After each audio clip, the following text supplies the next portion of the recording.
100 years ago, Ireland stood at the brink of a bloody civil war. At the time, the whole of the island was ruled from London, but a bill before the House of Commons at Westminster planned to establish Home Rule, creating a separate parliament in Dublin that would have extensive powers over Irish affairs. In a dramatic act of protest, 500,000 unionists, men and women from all classes of society, signed their names to what became known as the Ulster Covenant. Some, it was said, even signed in their own blood. The first person to sign the Covenant was the charismatic unionist leader, Edward Carson. Using this pen at this very table here at Belfast City Hall, he swore an oath to oppose the breakup of the United Kingdom by any means necessary, even an armed insurrection. What followed was an unprecedented standoff between unionists and the British government, one that threatened a military rebellion in Ireland and violence on the streets of Britain. This is the story of that extraordinary episode from British and Irish history, one that is cloaked in mystery, myth and misconception, but which was to turn this man, the Dublin-born Edward Carson, into an unlikely but defining figurehead for Ulster Unionists, and an event that was to shape the political landscape we live in today.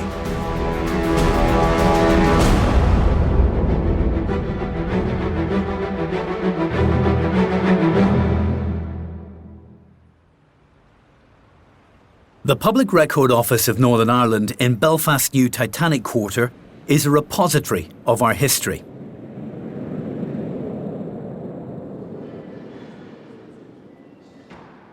It contains literally millions of documents, dating as far back as the 13th century, all neatly boxed away for safekeeping. These boxes may look rather anonymous, but they contain the laws, the letters, the diaries, the accounts, the maps, and the photographs that tell our story.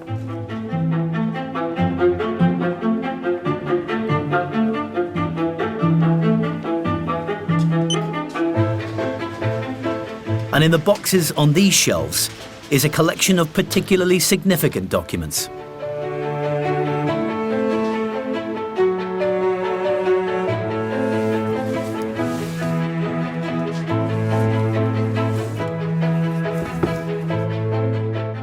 Signatures, hundreds of thousands of them, bound together in little folders by county. Each full scat page contains 10 signatures, names and addresses, and at the top, a copy of the Ulster Covenant, the solemn promise made by Unionists and signed on a clear-skied Saturday in September 1912. There are lords and ladies, politicians and clergy, soldiers and police officers, teachers, shipyard workers, labourers and linen workers. They're all here. And also here, someone by the name of William Crawley. He also added his signature to the Covenant that day. Beyond the same name, I can find no other connection to him. He gives his address as 34 Ormo Street in South Belfast, and the place where he signed the Covenant was the Old Town Hall in the city centre.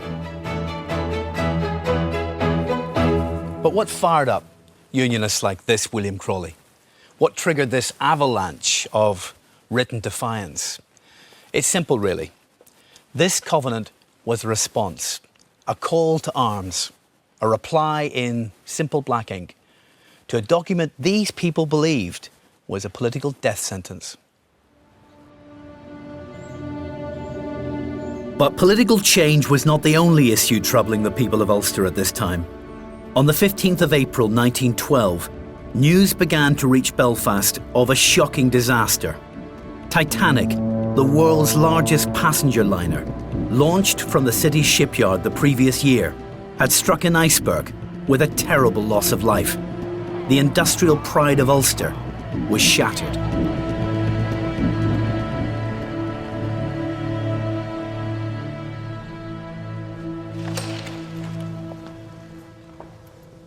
But Ireland's Unionists believed they were now facing an even greater crisis. 4 days before the Titanic disaster, the British Prime Minister, Herbert Asquith, had introduced the Home Rule Bill for Ireland. If it was passed into law, Ulster would be governed not by a British Parliament in London, but by an Irish Parliament in Dublin, exercising extensive powers devolved from Westminster.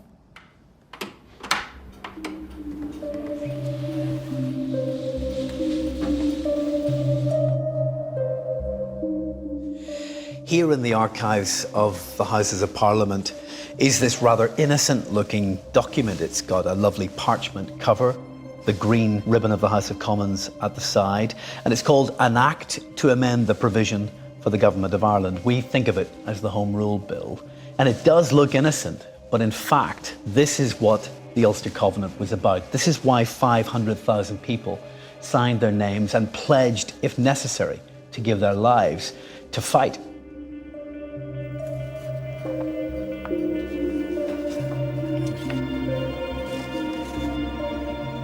You get a real sense of the scope of what is intended in this Act from the first page. Notwithstanding the establishment of the Irish Parliament or anything contained in this Act, the supreme power and authority of the Parliament of the United Kingdom shall remain unaffected and undiminished over all persons, matters and things in Ireland and every part thereof. Why were Unionists so enraged by this document? Well, I think one way of dealing with that is to look at the Covenant itself. And the first point it makes is that it believes that this bill represents a threat to the material well-being of North East Ulster. It must be remembered at that time Belfast was considered to be one of the premier industrial cities in the world. The second point that they make is it's a threat to their civil and religious liberty. And the third key point, more positive, is the idea, it's a challenge to what they call the equal citizenship of Northern Irish Unionists within the United Kingdom. In addition to their concerns that this might eventually lead to independence, the Unionists were clearly also concerned about the influence of the Catholic Church. Home rule means Rome rule, they said. Yes, and again, that is an argument which it is very hard to say has been refuted by subsequent history. But there were particular cases which alarmed Unionists about the growing influence of the Catholic Church. And there are also occasions of very unwise statements by Catholic clergymen, as there are by some Protestant clergymen in this period, which again created a spasm in the Unionist mind. But the subsequent history of 20th century Ireland does not disprove the thesis that self-government is some form of Rome rule. It's really clear from the bill that the British king would remain the King of Ireland. How can this be read as a strategy towards independence? It's devolution, isn't it? Oh, it is devolution. Look, the best way of thinking about this bill now is to think of it as something similar to the Scottish model that we've seen in recent years. But it is equally reasonable to say, and the Unionists make this point again and again, once you have devolved this power, once you give the prestige of an Irish Parliament and you set it up in Dublin, and that Parliament says, we want to take further powers, we want to move in a more separatist direction, it's actually going to be very hard to stop it, because that Parliament will have a legitimacy and an emotional appeal which it wasn't there before. The seeds of the crisis had been planted 2 years earlier, in 1910, when a Liberal government was elected to Westminster with a majority of just 2 seats. That left the Irish Nationalists, led by John Redmond, the MP for Waterford, holding the balance of power in the British Parliament. With the crucial leverage they needed to press forward with Home Rule, they seized their moment. In return for the Irish Nationalists' backing in Parliament, Asquith's Liberal government supported their demand for Home Rule and agreed to introduce the bill in 1912. It was a political deal that kept the Liberals in power, but as events would prove, Asquith gravely miscalculated the ferocity of Unionist opposition to it. Asquith's cabinet colleague, Winston Churchill, would soon look that opposition in the eye when in February 1912 he travelled to Belfast to present the case for Home Rule. Fearing violence, the army even had to deploy 5 battalions of soldiers to guarantee Churchill's safety when he addressed a rally in the city. afterwards as crowds of Unionists gathered at the Belfast Hotel where Churchill was staying. The authorities arranged for him to slip out of the city through the back streets and secreted him away to an early departure from Larne harbour. He exited Ulster, Unionists said, like a thief in the night. The political battle lines were drawn, sometimes literally, in cartoons and propaganda posters, caricaturing the key players in the unfolding drama. In the case of the Unionist campaign, depicting the political apocalypse that would befall the prosperous city of Belfast if Home Rule was granted.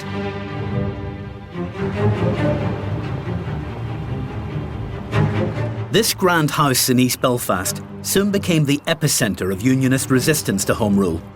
In 1912, it was the home of the man who could rightly be described as the architect of Unionist opposition, the MP for East Down, James Craig.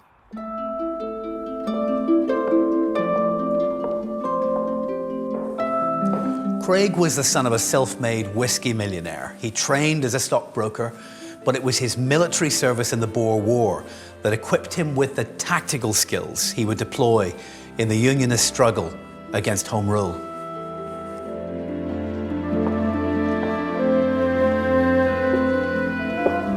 A 100 years ago, Craigavon House was alive with Craig's personality.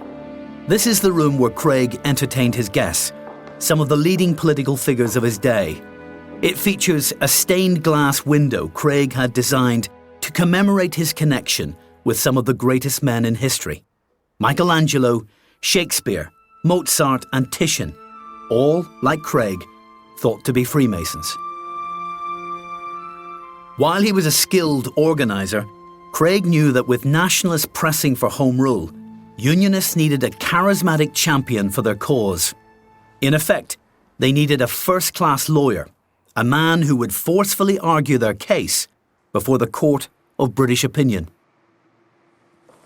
Craig also knew that only one man had the legal skill, the personal charisma, and the political stamina to play that role. A Dublin MP who had curiously little knowledge or experience of the very people he would have to represent, the Protestants of Ulster. His name was Edward Carson.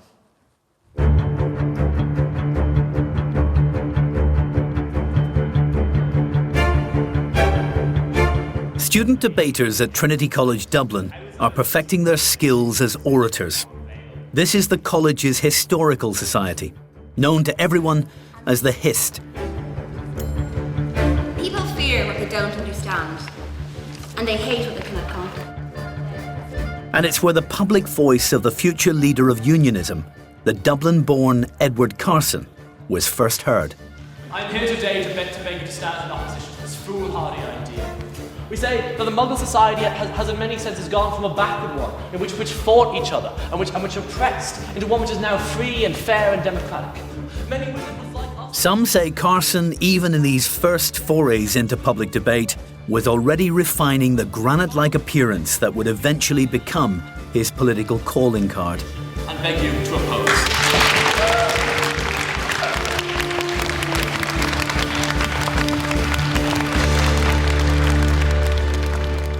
While Carson maintained a pretty mediocre academic record at Trinity, it was followed by a brilliant career at the bar that would see him acting in some of the most high-profile cases of his day. He was the victorious counsel in the famed Winslow Boy trial, when he defended a teenage naval cadet against an allegation of theft. Even more sensational was his role in the libel trial of one of his most celebrated contemporaries from Trinity days, Oscar Wilde. When Wilde discovered that he would face Carson in the court, he's reported to have said, "No doubt he will pursue his case with all the added bitterness of an old friend." Carson's growing distinction at the bar, both in Dublin and in London, made a career in politics almost inevitable. By 1905, he had served for 5 years as Solicitor General in a Conservative government, and when Irish Unionist MPs at Westminster needed a new leader after the election of 1910, Craig and others pressed Carson to accept the position. Carson knew the odds were stacked against the Unionist cause, but as he walked into Parliament as the new leader of Unionism, he did so with the uncompromising zeal of a resistance fighter. It was here in September 1911, in the grounds of his home, that Craig mobilised 50,000 Unionists to meet their new leader, to prove to Carson that their willingness to resist the Home Rule Bill was not in doubt.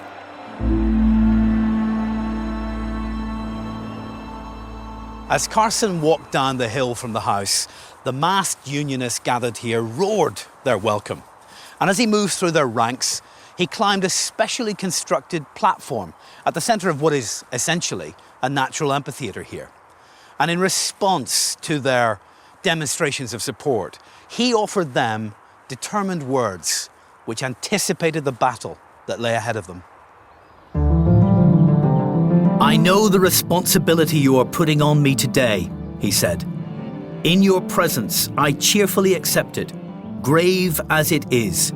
And I now enter into a compact with you, and every one of you. And with the help of God, you and I joined together will yet defeat the most nefarious conspiracy that has ever been hatched against a free people." Events were moving quickly. Carson's words were widely reported in the national press. But his rousing speech was soon dismissed by Winston Churchill as nothing more than the trivial frothings of a Unionist politician. Churchill may have delivered a colourful rebuff to their campaign, but Carson and Craig found a high-profile supporter in a national politician of Ulster descent. None other than the Conservative leader, Andrew Bonar Law. His father had served as a Presbyterian minister in Coleraine, and Bonar Law, a frequent visitor to the province, understood the mindset of Ulster Protestants better than Carson. On the 9th of April 1912, Easter Tuesday, Bonar Law was the guest of honour at a demonstration of Unionist strength in the Royal Agricultural Grounds at Balmoral in Belfast.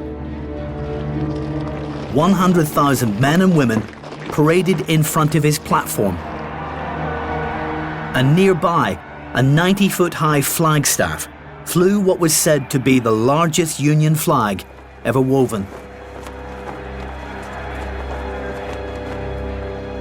Three days later, on Friday the 12th of April, the Home Rule Bill was introduced in Parliament.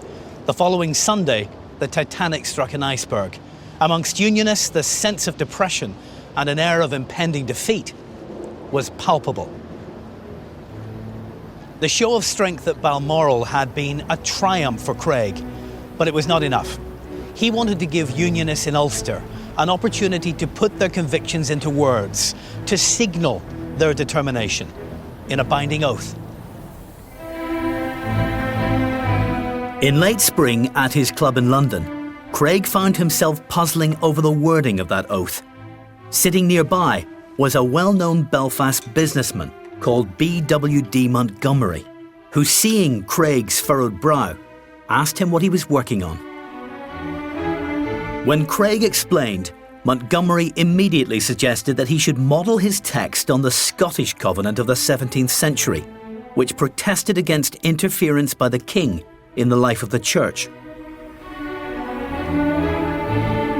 They called for the club's librarian and asked him to bring them a book on Scottish history. Then hurriedly they searched for the Scots Covenant of 1638.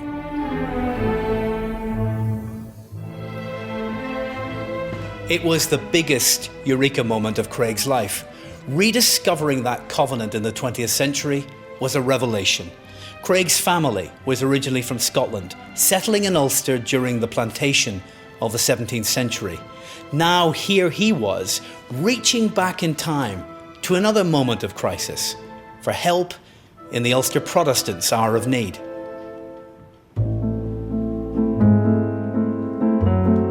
Getting the wording of the Ulster Covenant right was a matter of huge importance.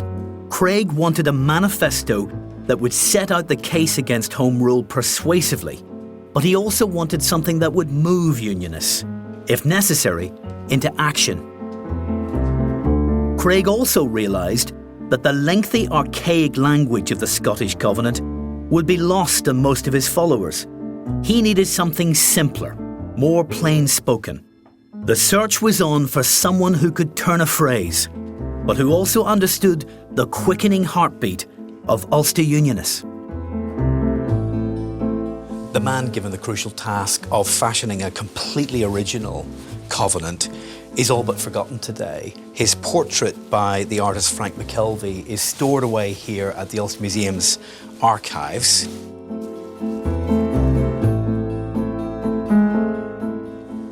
This is Thomas Sinclair.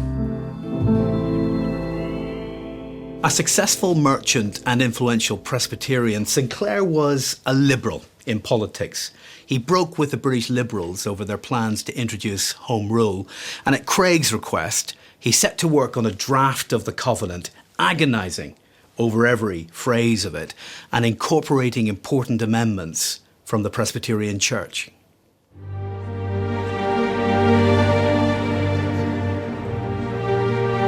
In short order, Sinclair delivered a text that put a smile on Craig's face. Short enough to be carried in the wallet of every Unionist, it would bind its signatories to a defiant defence of Ulster. Being convinced in our consciences that Home Rule would be disastrous, whose names are underwritten, subversive men of our of civil Ulster, and religious freedom. In solemn covenant to defeat the present conspiracy In to the set event of such a parliament being forced upon us, and in using all means which may be found necessary, Home Rule would be disastrous, and trial confidently trusted, do hereby pledge yourselves in solemn covenant. Craig moved quickly to announce his new covenant in the press. Saturday the 28th of September would be named Ulster Day, a public holiday and a pivotal date in the history of Ireland when the loyalists of Ulster would be invited to sign their solemn league and covenant. Leaving nothing to chance, Craig managed 10 days of rallies across the north of Ireland. Carson set out on the campaign trail, which began in Enniskillen, then swept eastwards through Ulster towns as he sought to mobilise the support of Unionists. He was greeted like a returning hero, with rank and file escorting him to platforms and tens of thousands of new volunteers marching past him in military order. But the wording of the Covenant was still to be revealed. That moment also had to be carefully choreographed.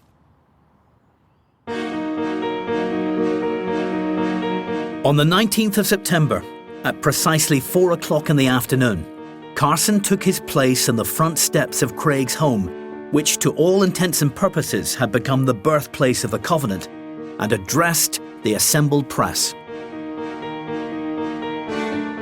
He read aloud the text of the Covenant, and one phrase in particular was lost on no one.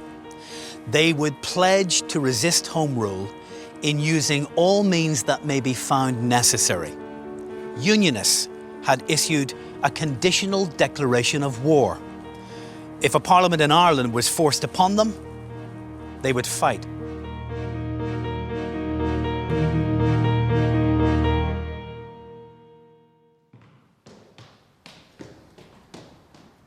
The charismatic man who would lead them earned not just the respect of Unionists, they looked to him as a political saviour. But Carson's public persona masked a deeply complex personality. What kind of man was Edward Carson? Well, he was an interesting and equivocal figure. To the outside world, he was the epitome of fortitude, resolution, and he appeared like a messiah. But inside, he was a prey to self-doubt, and he was an intense hypochondriac.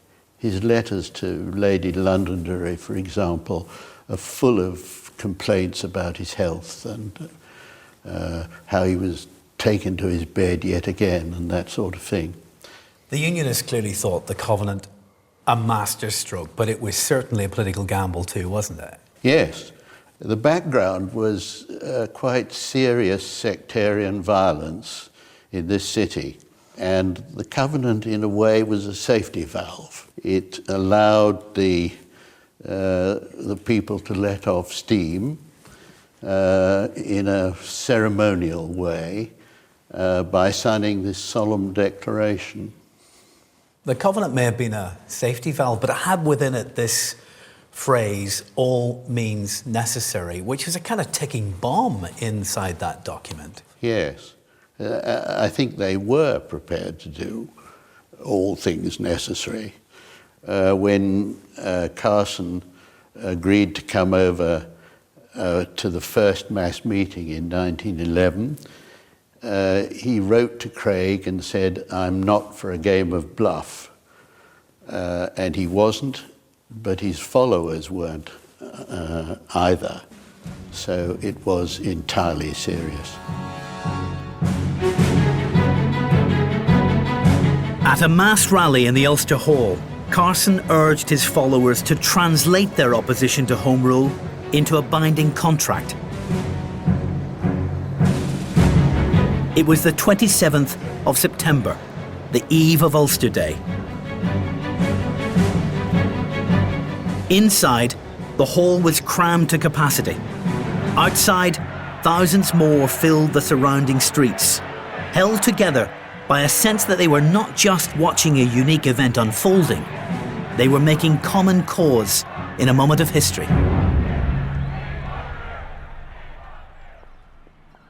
The next morning, Carson rose early and returned to the Ulster Hall for a church service. Across the province, Ulster men and women followed his example, listening to sermons that drew parallels between the pledge they were about to sign and the Old Testament covenants between God and the people of Israel. Suitably stirred by that religious endorsement, Unionists made their way to one of hundreds of designated venues, mostly church halls, where they would add their names to Craig's solemn oath.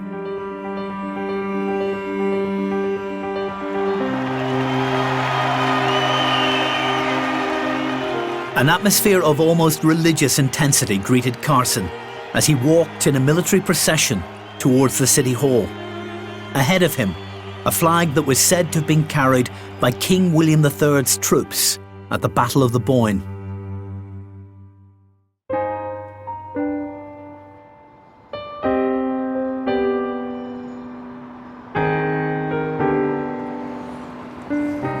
Belfast's newly built City Hall was by far the largest of the Ulster Day Covenant centres. It was just 6 years old in 1912, and this marked its transformation into the focal point of Ulster's defiance.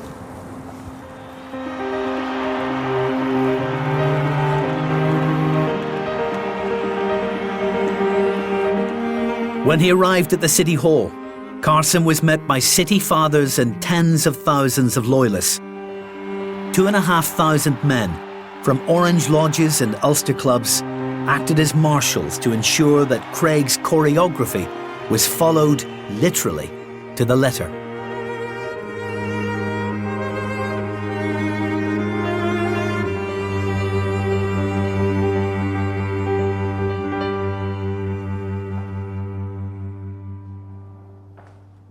Standing here under the dome of the City Hall, in this grand entrance space, surrounded by civic, political and religious leaders, Carson leaned over this specially constructed table, and this is the actual table. And as he looked down, he saw a copy of the Covenant that had been placed here by James Craig.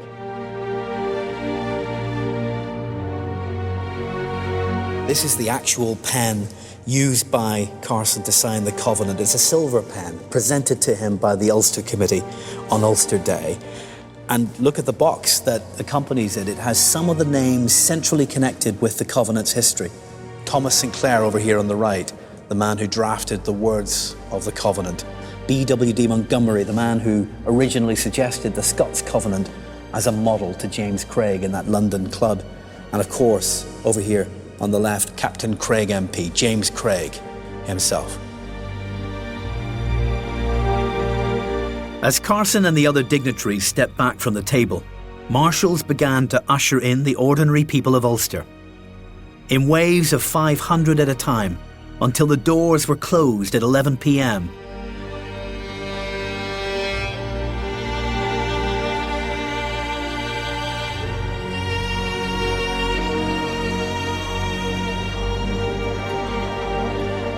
They signed using makeshift desks constructed along the City Hall's corridors.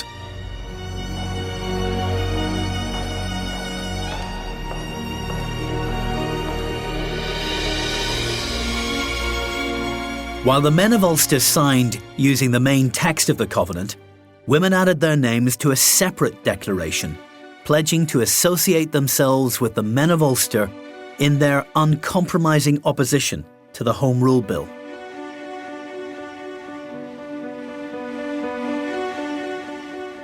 The resolve of those who signed on Ulster Day was so great, so visceral, that a story began to travel through the province and beyond, that some had even signed the Covenant in blood. There is, however, one signature that conforms to the myth. Major Fred Crawford. Or so it would seem. Crawford commanded the marshals on Ulster Day, and his signature here is written in red, unlike all the others on the page. Of course, it's possible that it's merely red ink. But look at this. Those who signed were given personal copies of the Covenant, and many of these were displayed on the walls of homes all across the country.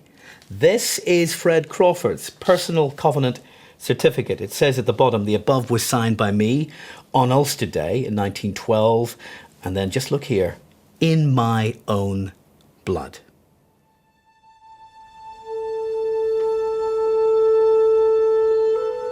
In total, 471,414 men and women signed, women outnumbering men by about 10,000.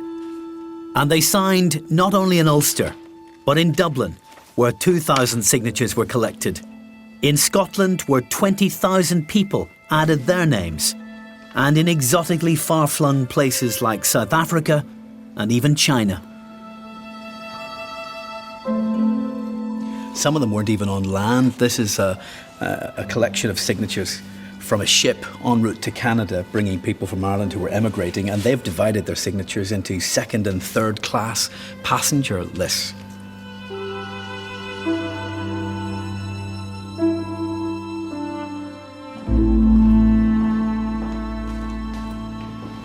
On the evening of Ulster Day, while thousands were still signing at the City Hall, Carson was the Lord Mayor's guest of honour for dinner at the Ulster Club in the centre of Belfast. They toasted the King and revelled in the sheer triumph they'd just witnessed. That night, as Carson made his way to Belfast docks to catch the boat to Liverpool, thousands of cheering, waving supporters lined his route, imploring him not to leave. Obviously, Ulster Day itself was, in every sense, a red-letter day for Protestants. What was that day like for nationalists here? I think it was ostentatiously ignored by nationalists in Belfast, in Derry and elsewhere. It was a normal day. Football matches proceeded. Men went to the bookies. Whatever they did on a Saturday, really. It was very much a Protestant occasion.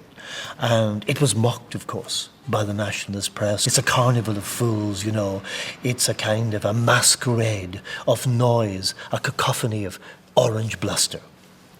Did any Catholics sign the Covenant? I think it's absolutely certain that no Catholic signed the Ulster Covenant. I mean, the best example would be the leading Roman Catholic Unionist, Denis Henry, who later became Lord Chief Justice of Northern Ireland, a close colleague of Carson's. He didn't sign the Covenant because it was not invoking his God or his religious experience. I mean, as an Ulster Catholic, as an Irish Catholic, his background was the penal laws, Catholic emancipation. That was his background.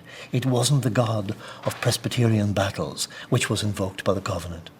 there was also a counter-covenant of a kind, wasn't there? A second covenant? Absolutely. Towards the end of 1912, people like the Reverend J.B. Armour, the great Presbyterian minister from Ballymoney, Sir Roger Casement and others produced this counter-covenant which actually expressed enthusiasm for Irish Home Rule. And it was perhaps signed by about 3,000. Which is proof that not all Protestants were on the side of the Covenant. It wasn't just one story. It certainly wasn't, and in certain areas like the Root area around Ballymoney, where Protestant Home Rule sentiment was strong, and when in fact there was a very strong nexus of feeling, Ulster Day was hardly acknowledged at all, thanks to the influence of people like Armour and others. But I mean, throughout the bulk of Ulster, from Cavan to the Giant's Causeway to the streets of Belfast, there was this occasion of solemnity, of Protestant solidarity, preceded by church services, attended by the gentry, and of course in Belfast by people like Carson and Craig.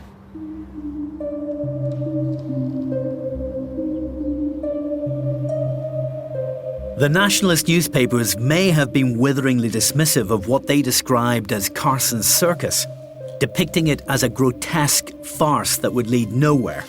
But if they believed the signing of a covenant was the final act of this political drama, they clearly misread the Unionist script. Carson and Craig never believed signatures on a piece of paper could halt the Home Rule Bill's path through Parliament. They never saw the covenant as a kind of petition to present to Parliament. In fact, it was never presented to anybody. Instead, the Unionist leaders saw the Covenant as their mandate, a mandate to resist Home Rule in Ireland and, if necessary, to create an alternative government in Ulster. But a government without an army is a government without teeth. Within 4 months of Ulster Day, in January 1913, Unionist leaders took a momentous decision that would set them on a collision course with the British state. Recently unearthed minutes from those Unionist meetings record plans for the establishment of a provisional government and the creation of a military council. The die was cast. The men of Ulster, those between the ages of 17 and 65, would be asked to join the ranks of a new militia, the fighting arm of the resistance. It would be called the Ulster Volunteer Force.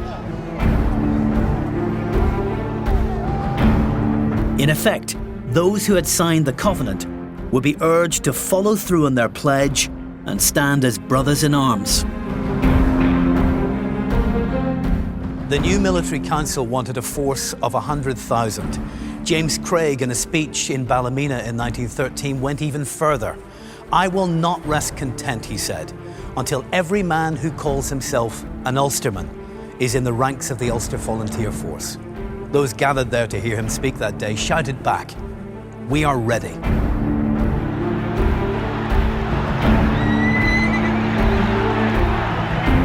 Thousands of Unionist women also volunteered to serve as part-time nurses, but not only that.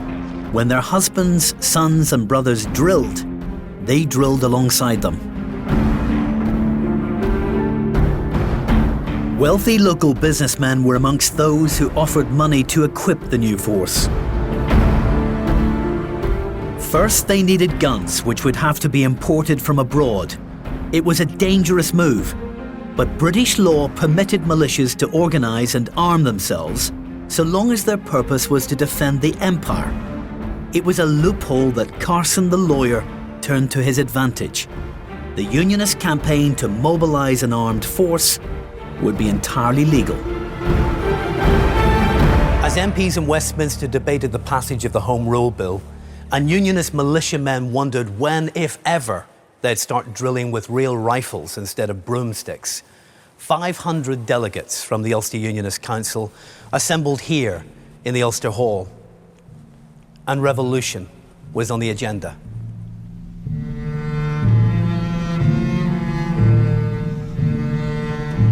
If the organisation of a militia was made possible by a legal anomaly, what was about to take place in the Ulster Hall was illegal to the point of treason. These minute books from the Ulster Unionist Council show that they voted that day in January 1913 to delegate their powers to a provisional government. Carson was named chairman of its central authority, and departments were formed dealing with finance and law, education and defence, transport and health, customs and excise, even a post office. When the public announcement of a planned provisional government was made, it was accompanied by the sound of flute bands and drums. UVF parades were held across the province, coordinated from the force's new command centre, here at the Old Town Hall in Belfast, now part of Belfast Laganside Courts.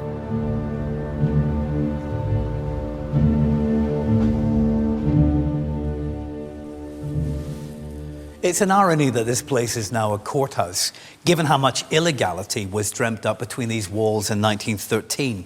James Craig served here as a UVF staff officer, and working alongside him was a man who would play a crucial role in making that new force battle-ready. When Fred Crawford opened a vein and spilled his blood on the Ulster Covenant, he knew what that signature represented. A willingness not just to risk his own life, but the lives of others in the fight against Home Rule. And Crawford's blood was stirred by adventure. He had travelled the world and saw action in the Boer War as an artillery officer. When he returned to Belfast, the same year Carson was elected to Westminster, he was drawn into the battle against Home Rule. Crawford's military experience and his developing contacts with arms dealers made him the perfect candidate to serve as the UVF's Director of Ordnance. But the force's efforts to get hold of guns would have to be conducted very secretly. In December 1913, Asquith's government used robust new legislation to close the loophole that permitted arms importation. Where others felt inhibited by this change in the law, Crawford was in his element. He loved to play the cloak and dagger role of a secret agent, scuttling from one fake identity to another, scouring Britain and Europe for contacts. And Crawford had a plan. If he pulled it off, he said, it would be a coup and a humiliation for Asquith's government. He faced opposition from some within the UVF Military Council, who clearly thought Crawford was, to say the least, out of control. But he knew he needed the support of one man above all others. At Carson's home in London's exclusive Belgravia district, Crawford set out his plan, one that he knew could cost him his life. He told Carson he would go through with it only if he had the Unionist leaders' total support. Carson listened carefully, then looked Crawford in the eye and said, "Crawford, I'll see you through this business even if I have to go to prison for it." Then he added, "You are the bravest man I have ever met." Crawford replied, "I leave tonight."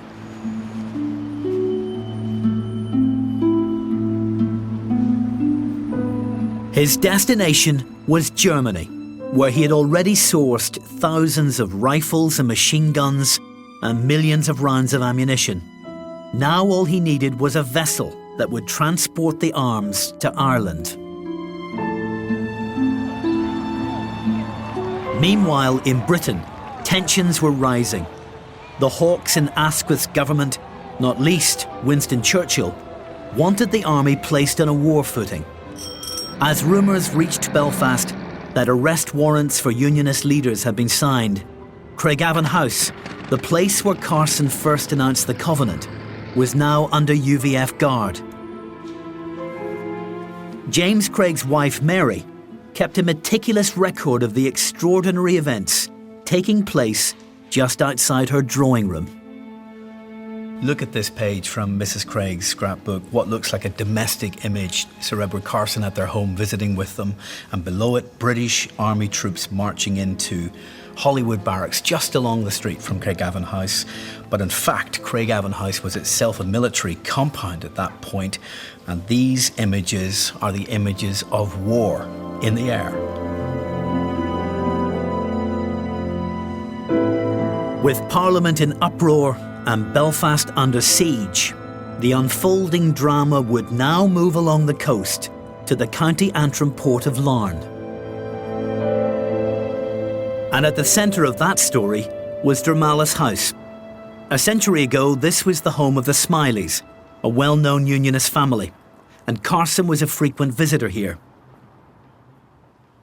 Today, the building is home to the Sisters of the Cross and Passion.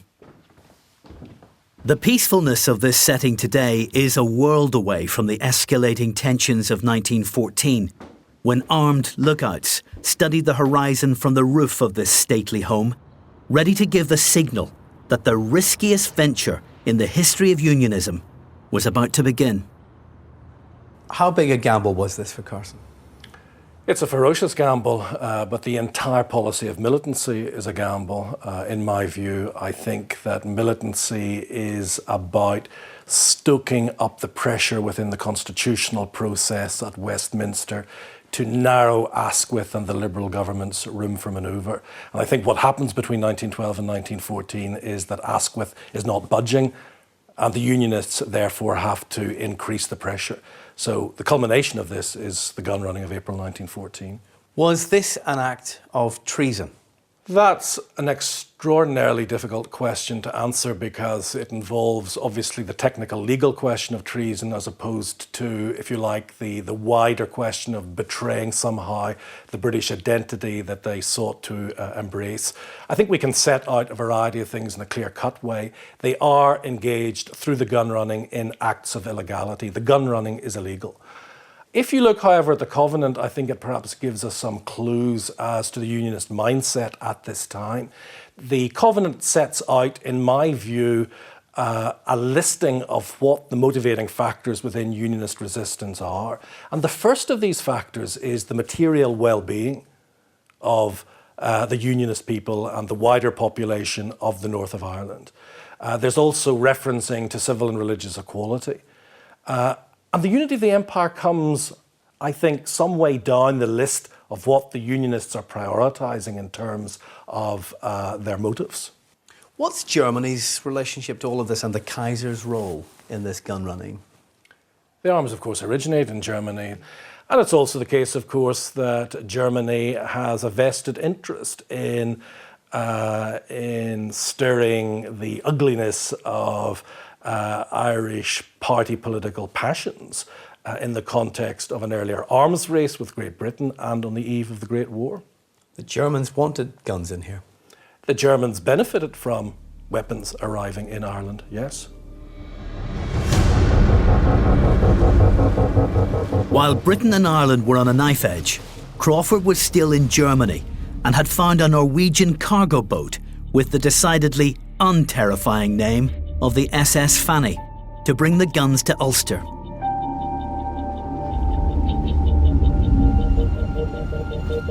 In March 1914, 25,000 rifles and more than 3 million rounds of ammunition were secretly transported from the docks in Hamburg and loaded onto the steamship before it set course for Ireland. It was a journey against the odds, as Crawford and his cargo had to evade capture while they made their way through the English Channel and into the Irish Sea.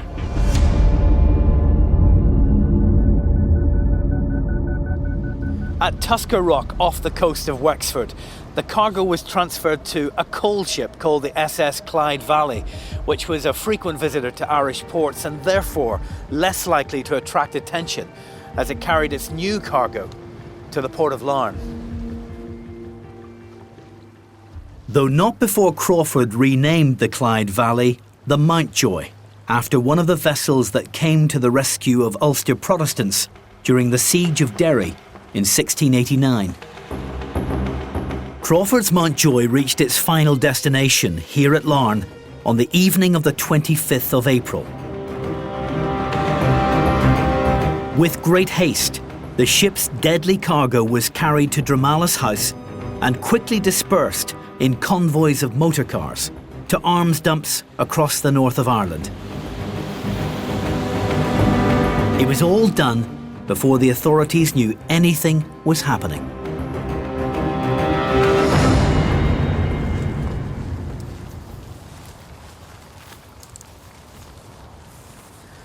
Guns like this were brought in that night under the cover of darkness.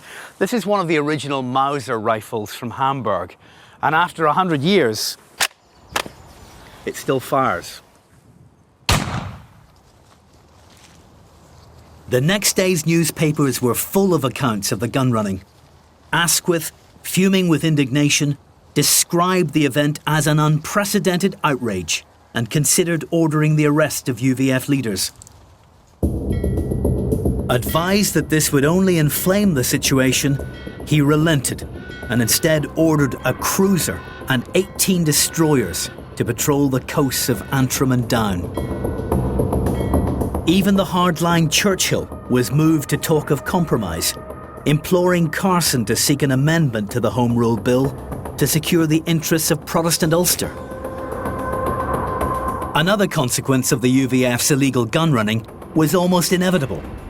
While some nationalists laughed at the irony of Unionists arming to defend themselves from their own British government, the Republican leader Padraig Pearse said, "The Orange man with a gun is not as laughable as the nationalist without one." And so, within 3 months of the Larne gun-running plot, the Irish volunteers pulled off their own coup at Howth, just north of Dublin. They landed 1,000 rifles, also from Germany, but this time in broad daylight.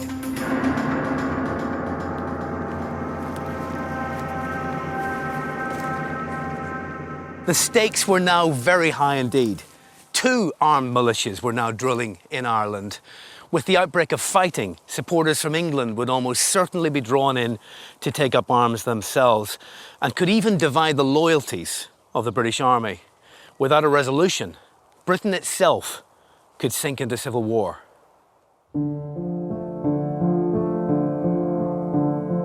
In an anxious effort to avoid open war on the streets of Belfast, Dublin, and quite possibly Liverpool, Glasgow and London too, Asquith's government tabled a compromise.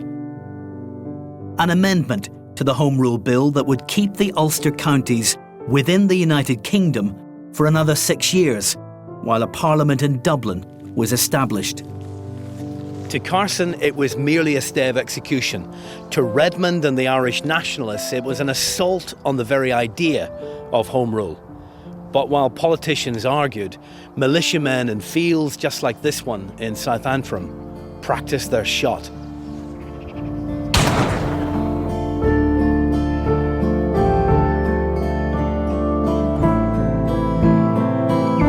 On the 21st of July 1914, in a desperate attempt at mediation, the King, George V, intervened.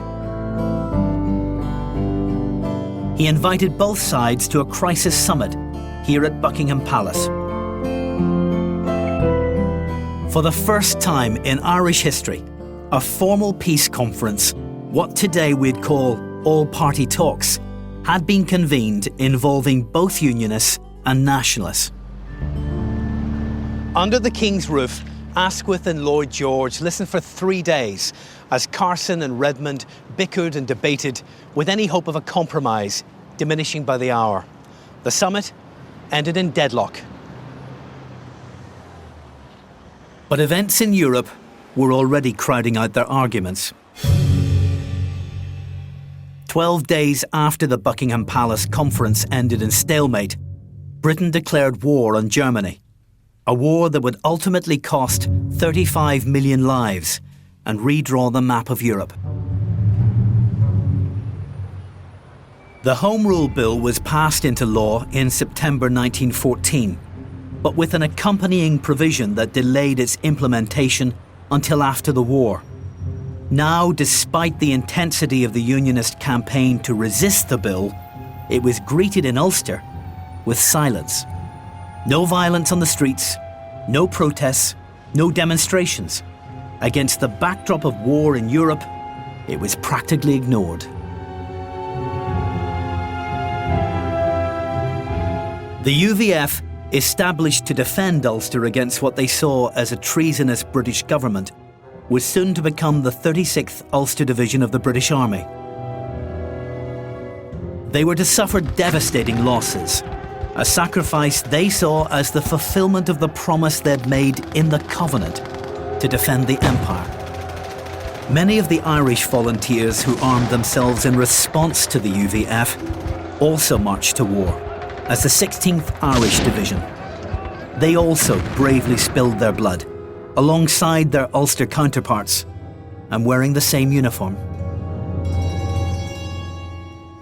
Home rule would eventually come to Ireland, but not as anyone had predicted. In the partition of the island that followed the War of Independence in 1921, the South would govern itself as the Irish Free State. The 6 northeastern counties of Ulster, those where Home Rule was most resisted, were renamed Northern Ireland and granted their own devolved parliament here at Stormont. It's one of the many ironies of this story that a campaign aimed at resisting a parliament in Ireland would eventually lead to just that. As an Irish unionist from Dublin, Edward Carson ended his political career disillusioned by the partition of Ireland. Likewise, the Unionists of the other 3 counties of Ulster who signed the Covenant, Donegal, Monaghan and Cavan, felt betrayed, excluded from the new state of Northern Ireland. Carson lived out the rest of his life in London. The man who once sanctioned illegal gun running was to become a British law lord. He's buried in St Anne's Cathedral in Belfast, a city he never lived in and which he said he hardly knew.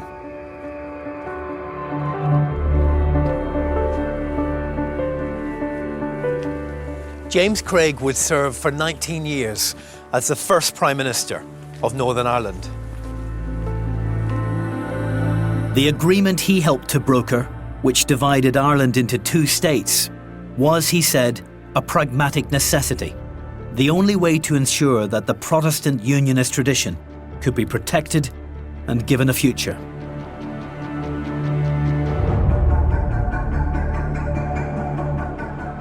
Craig's buried just feet away from Parliament buildings, out of sight, still permitting the charismatic Carson to steal the limelight.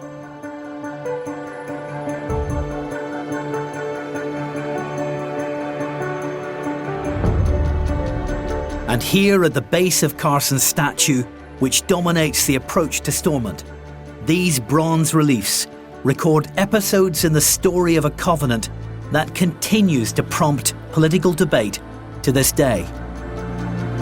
To some, it's the birth certificate of the new Northern Ireland, a symbol of loyalty and sacrifice. To others, it's the reason why this island was divided, the trigger that fired us into open conflict almost half a century later. However we read it, this much is clear. This covenant, with its 500,000 signatures, united 2 very different men, Carson and Craig, in a struggle that would define both their lives and ours.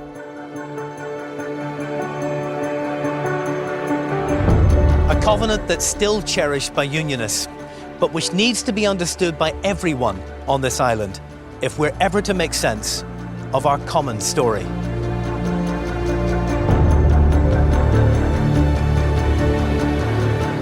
And there's more information on the Ulster Covenant at bbc.co.uk/Northern Ireland.